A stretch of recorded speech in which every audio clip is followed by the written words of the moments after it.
श्रीमान मनीष सिसोदिया जी, माननीय उप मुख्यमंत्री। बहुत बहुत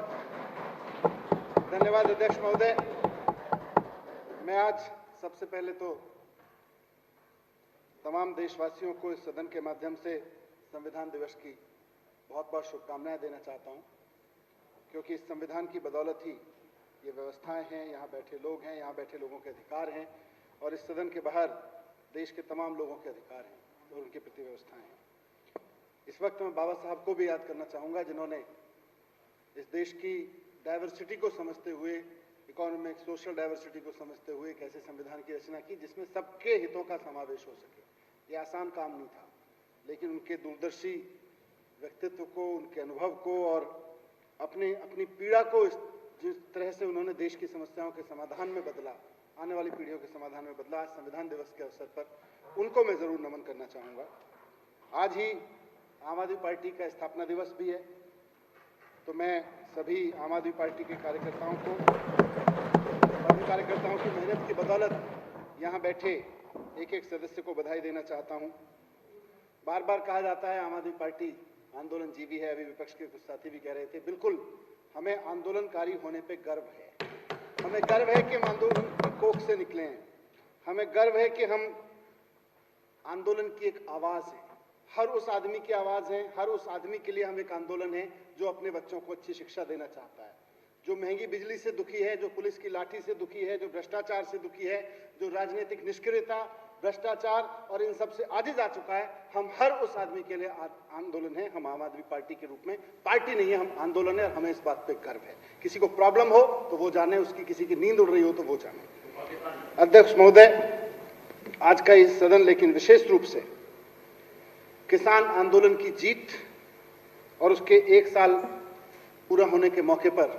आहूत किया गया है। मैं इस सदन के माध्यम से इस देश की किसान शक्ति को नमन करना चाहता हूं, उनको बधाई देना चाहता हूं।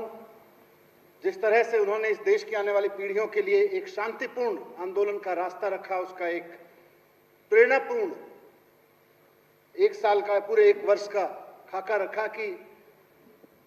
सत्ता को जब अहंकार हो जाए और सत्ता चंद लोगों के फायदे के लिए देश के तमाम लोगों को और खासतौर से किसानों, मजदूरों, गरीबों को कुचलने का प्रयास करे, तो किस तरह से शांतिपूर्ण आंदोलन के जरिए सत्ता को झुकाया जा सकता है। मुझे लगता है देश के इतिहास में गांधी जी के बाद पहला ऐसा एक आंदोलन चला। हमेशा बहुत बहुत आंदोलन हुए, छोटे समय के लिए हुए, छोटे छोटे सेक्टर में हुए, जो देश भर में एक शांतिपूर्ण और सफल आंदोलन के रूप में जिसको याद किया जाएगा किसानों की मांग के उसमें। और मैं उनका इसके लिए धन्यवाद भी करना चाहता हूं कि उन्होंने वापस लोकतंत्र में, लोकतांत्रिक मूल्यों में और लोकतंत्र में उठने वाली आवाजों की औकात को स्थापित किया। उसके लिए मैं उनको धन्यवाद करना चाहता हूं। अध्यक्ष महोदय, 1 साल का इतिहास, देश के लोकतंत्र के इतिहास में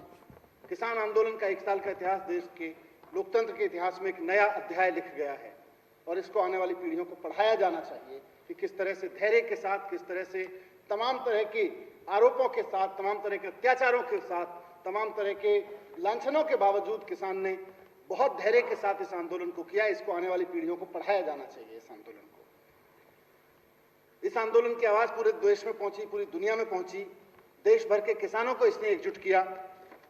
और आंदोलन शुरू होने के कुछ दिन के अंदर ही इसने एकजुट कर लिया था। लेकिन अफसोस कि इस देश के किसानों की आवाज को प्रधानमंत्री के कार्यालय तक और प्रधानमंत्री के दफ्तर में बैठे हुए माननीय प्रधानमंत्री जी और उनके तमाम हुक्मकारों तक पहुंचने में 1 साल लग गया। यह भी याद किया जाएगा, जब यह याद किया जाएगा कि इस देश के किसान शांतिपूर्ण तरीके से देश की राजधानी के बॉर्डर पर बैठे रहे थे, तो यह भी याद किया जाएगा कि सत्ता में बैठे प्रधानमंत्री जी किसानों की मांग को 1 साल तक अनसुना करते रहे और तरह तरह के उनके पास षड्यंत्र रचाए जाते रहे। 100 साल के इतिहास में देश को पुराने देखें तो अध्यक्ष महोदय, बहुत आंदोलन हुए हैं देश में, किसानों के बहुत आंदोलन हुए हैं, लेकिन जिस तरह से पूरे देश के किसानों को एक साथ जोड़ने का काम इस आंदोलन ने किया, मैं उसके लिए किसान आंदोलनकारियों को बहुत बहुत बधाई देना चाहता हूं। सरकार ने इसको बहुत हल्के में लिया था, इसीलिए उन्होंने ये योजना बनाई थी कि दिल्ली में आएंगे। जब किसान दिल्ली में जंतर मंतर पे अपनी आवाज उठाने के लिए आ रहा था, सरकार को अपनी आवाज सुनाने के लिए आ रहा था, तो उन्होंने योजना बनाई, भारत सरकार ने, केंद्र में बैठी हुई सरकार ने, इनकी सरकार ने, की निपट लेंगे, दिल्ली में आने दो, दिल्ली पुलिस तो हमारे पास है। लेकिन इनको ये नहीं पता था कि इस दिल्ली में अरविंद केजरीवाल जी भी बैठे हैं, वो भूल गए थे। जब इन्होंने साजिशें रची कि किसानों को स्टेडियम्स को जेल में बंद करके, स्टेडियम्स को जेल में तब्दील करके बंद करके किसान आंदोलन को कुचल दिया जाए, उस वक्त केजरीवाल जी ने किसानों के साथ खड़े होकर इस देश दिल्ली के स्टेडियम्स को जेल में नहीं बदलने का जो साहसी फैसला लिया, उसने किसान आंदोलन को मैं उसके लिए अपनी दिल्ली सरकार को और मुख्यमंत्री अरविंद केजरीवाल जी को भी किसानों के साथ बहुत मजबूती से खड़े रहने के लिए बधाई देना चाहता हूं। किसान पूरी तरह से मानसिक रूप से तैयार होकर आए थे, क्योंकि जिस तरह का 1 साल का आंदोलन चला, इसमें कोविड की महामारी भी आई, इस दौरान सर्दी आई, गर्मी आई, इस दौरान डेंगू जैसी चीजें आई, और जिस जगह पे वो बैठे, जिस बॉर्डर पे वो बैठे, दोनों बॉर्डर्स पे अगर देखें, दोनों तीनों बॉर्डर्स में से खासतौर से 2 बॉर्डर्स पे जिस तरह के कूड़े के पहाड़ इकट्ठे किए गए हैं, वहां कोई आदमी जाके खड़ा होता है तो उस कूड़े की बदबू, वहां उड़ रहे चील कौए, वहां देख के कोई भी आदमी बैठने से 100 बार पहले सोचता है, लेकिन किसान हिम्मत के साथ वहां पे जाके बैठा। उसके लिए उस किसान को मैं नमन करता हूं, उस किसान को मैं सलाम करता हूं अध्यक्ष महोदय। उस बदबू के बीच में और उस कूड़े कचरे के उसके दायरे में जाके वो बैठा। अध्यक्ष महोदय, जिस तरह से किसान आंदोलन चला,